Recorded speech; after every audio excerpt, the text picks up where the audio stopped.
current Jehovah's Witness eschatology is that they're preceding the Great Tribulation, which is a period that leads from one particular event all the way into Armageddon.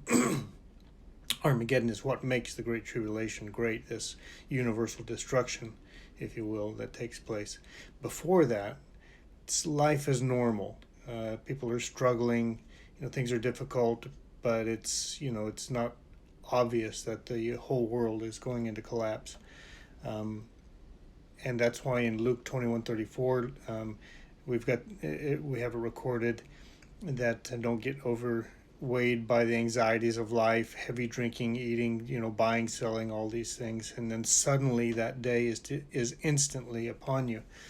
And that's an interesting phrase, that sudden and instantly upon you, this destruction or the day, is interesting because we find that also in 1 Thessalonians 5:3, where Paul says that the day of the Lord will come like a thief, and that it will be, whenever they're saying peace and security, it will be sudden and instant destruction. So you've got those same two phrases. So you've got a linguistic connection between those there in Luke 21:34 and 1 Thessalonians 5:3. Sudden, instant destruction. So what Paul seems to be signaling is that there is some kind of pronouncement of peace and security, and it'll be something that everybody will recognize, and then sudden and instant destruction. The day of the Lord is upon the world.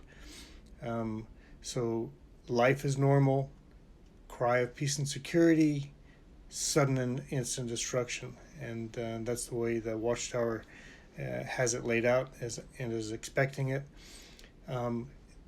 The account in Matthew 24:15, starting in 15, has a disgusting thing, stands in a holy place. Jehovah's Witnesses say so-called holy place, because they connect this disgusting thing with the United Nations and the holy place with all religion, and particularly false religion, that the United Nations stands in a holy place that is attacks, takes a menacing posture towards religion, and that then begins a great tribulation. However, that great tribulation is cut short. Matthew 24 says, otherwise no flesh would be saved. The Watchtower doesn't connect the flesh that's saved with the other sheep, this great crowd, but connects it with the anointed, strangely enough. And it's on account of the chosen ones, because it says it's on account of the chosen ones that those days are cut short. So there's a cutting short. How those days are cut short, the Watchtower doesn't explain. In the past, I had wondered, well, maybe that's because of the celestial phenomena, which is next in line in Matthew 24, as a description of what's going to happen before Jesus comes. There's the celestial phenomena, signs of the sun, moon, and stars, and so that could cut the Great Tribulation short. It would shock the world into paying attention to something. Something has changed. Something is happening. Something out of the normal of their experience is happening, and they're under threat. So. And then they see the sign of the Son of Man in heaven. What that sign is, Jehovah's Witnesses have joked at. It's certainly not going to be a cross, a flaming cross in the sky or something like that. We don't know what that sign of the Son of Man is, but it would be presumably something unique that you would recognize that it's Jesus coming personally, and along with him is the angels, the holy ones. Because there's this wording about holy ones and angels, there's a conflation between these two groups. The angels are often called holy ones, but those Jesus believers on earth, Paul begins to call them the holy ones, because Israel was known as the holy ones, the saints, if you will. And so Paul was transferring this identification of Israel as the saints to Christ believers as the saints. So Jehovah's Witnesses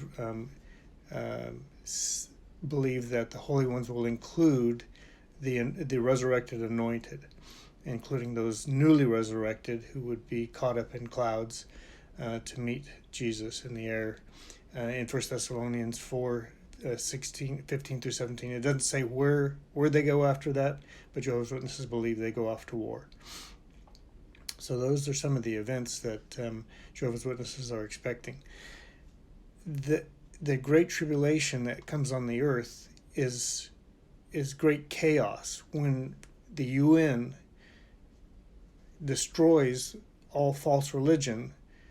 The Jehovah's Witness view is that the Jehovah's Witnesses will still be around, and that they may then make a proclamation of hard judgment, that God is going to get you now. At this point, now it's your turn. God's going to come after you. And then they connect this with the hail. In Revelation 16, there's hail that comes down out of heaven. That's about 100 pounds each of the hailstones. And so they connect these with a potential hard message that will be preached by surviving members of Jehovah's Witnesses at that time, and that will spur the nations, the United Nations, and all the kings of the earth to attack Jehovah's Witnesses as an organization. And then Armageddon is on. That attack would be equated to Ezekiel 38, the attack of Gog of Magog, when he enters into the land of Israel. And then in Ezekiel 38, this united coalition of forces is suddenly there's an earthquake, and then God's rage comes up into his nose, and he destroys them.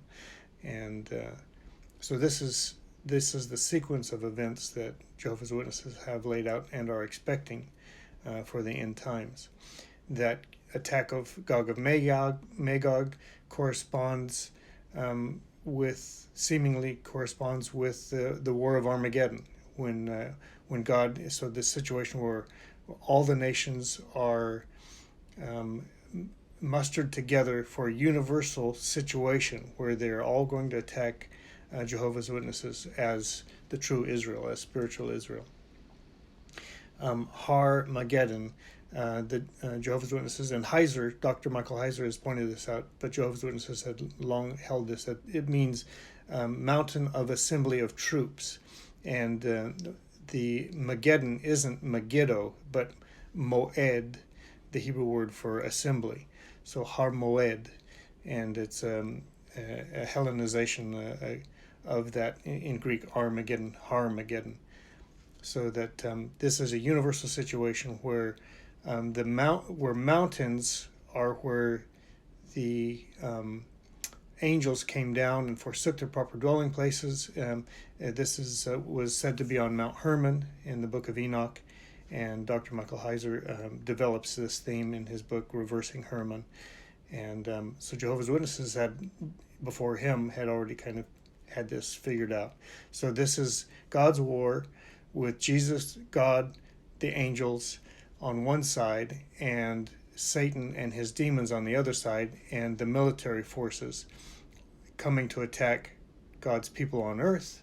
And then God steps in with all his forces and puts an end to it, and bashes the heads of kings together, as well as takes Satan and his demons and throws them into the abyss. So that's Armageddon, and that's what makes the Great Tribulation the greatest that has ever taken place before. So it would surpass anything that's ever happened on the earth, including the Shoah, slavery, which wasn't just in the United States, but also was around the world.